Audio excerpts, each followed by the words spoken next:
Hi there, it's Matthew Blades, and I want to take you on a really special tour today. I don't know if you've had a chance to come through, which is why I want to take you on, let's call it a virtual tour, right? So we're here at Sojourner Center. We're going to get this buzzer going. When we walk inside, I'm going to show you how incredible this place is. Hi there, it's Matthew Blades, and I want to take some folks on a tour. Great, come on in, thank you. So I want to switch things up just a little bit, and I want to take you to the Child Development Center first. It's a real critical piece to this whole thing because most of the beds here, half the beds here, are used by children. Okay, this is the Child Development Center. We're going to go inside and talk to Julie, who's the director here, and just get her spin on what happens inside these walls. Come on. So one of the things that you notice as you scan the room is that this really does look like any other preschool. You know, you've got all the fun stuff for the kids, tables, arts, crafts, music, all of that stuff. Talk to me about why you do that. Well, we absolutely want it to feel like a child care center. However, we're very intentional with the elements that we introduce into our classroom.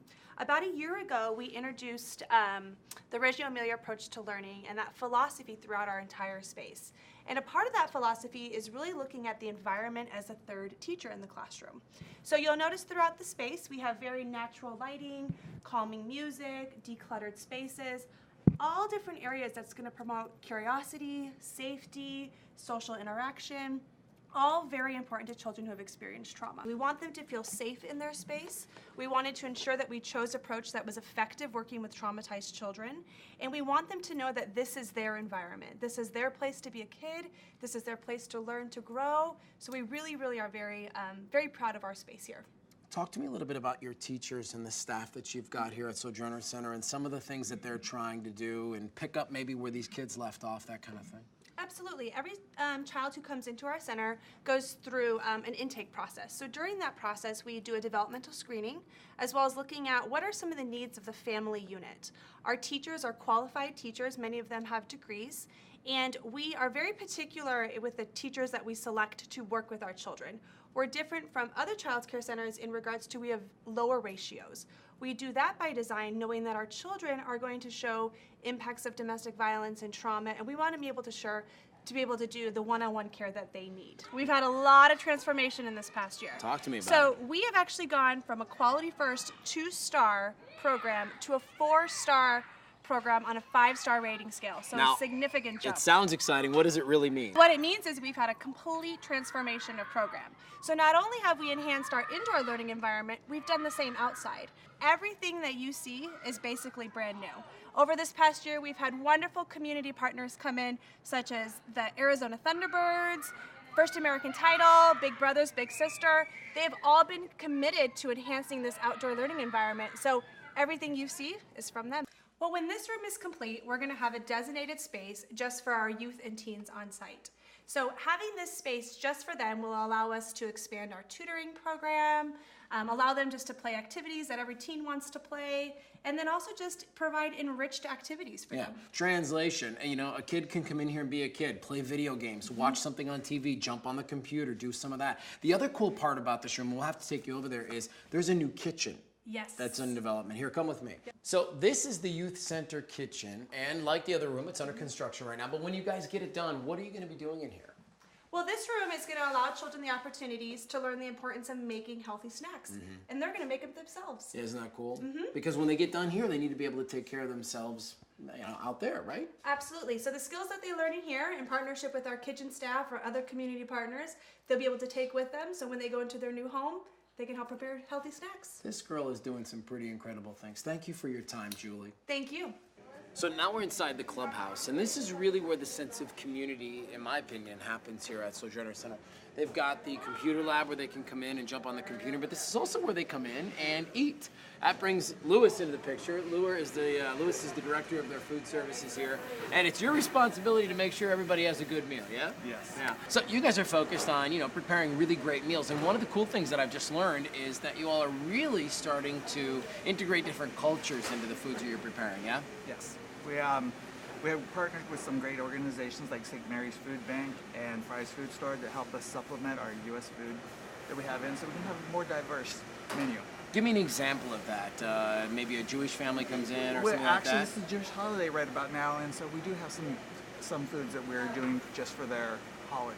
Yeah, it's really important, right? They've come from a pretty scary situation, and they need to come here. They need to feel comfortable, and providing them with foods that are important to their culture is kind of a staple. I mean, you know, it's we say the word comfort foods, but you really are truly making those things. Yes. Yeah. So this is kind of where it all starts. You know, when you're in a situation and you call up that crisis line for the very first time, the ladies behind this desk answer the phone. They call it the support desk here inside Sojourner, and this is where anybody that's here comes to think of a need, and they get it met here. What's my class schedule? I have a question about this. How can I contact somebody? What's to eat tonight? All of these questions get answered right here inside this community room, the clubhouse, and these are the guys that really are making it all happen. So for a lot of people, this is the very first exposure that they have to the Sojourner Center. It's their donation center. It was my first exposure for sure when we were doing Bras for a Cause. This is where we would bring all of our donations. And what happens behind these walls is pretty incredible. That's why we want to talk to Heather. Because like I said, what happens here is really special for the ladies Absolutely. and for the kids that are you know, coming into the program. So tell me a little bit about what happens from the drop-off to the shelves. Okay, so what happens is, as soon as donors come in, the community comes in and drops off all those wonderful donations. We sort through them. We make sure that they're quality, and we make sure that they are basic needs, so that the women who come in and children who may not have anything don't have to worry about it. Lots of folks don't realize this, but sometimes you're in such a bad situation, man, that you honestly, you walk out with what you have on. Yeah. And you don't have anything else. Right. And so when they come into the program, they're issued a voucher, and it allows them to do what kind of? It allows them to come in here and get whatever they need. We take that worry off of their shoulders, so that they come here and they have clothing, shoes, pajamas, things that we take for granted, that we just have every day, that maybe when you leave a situation, you just don't have. Now, if you remember last year's luncheon and followed some of the news coming out of Sojourner Center this past June, you may recall their exciting new BRAIN program. This is going to be the future site of the Sojourner BRAIN program, and it's actually an office space where I used to meet with Maria. But now it looks like a lot of new things are happening here. I cannot wait to see what it's going to look like when it's complete. So now here we all are. We're in this beautiful room. We've just had an amazing meal.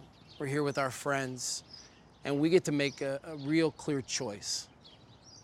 We get to decide if this work is important, if changing the lives of these women, and from where I stand, the kids, is important.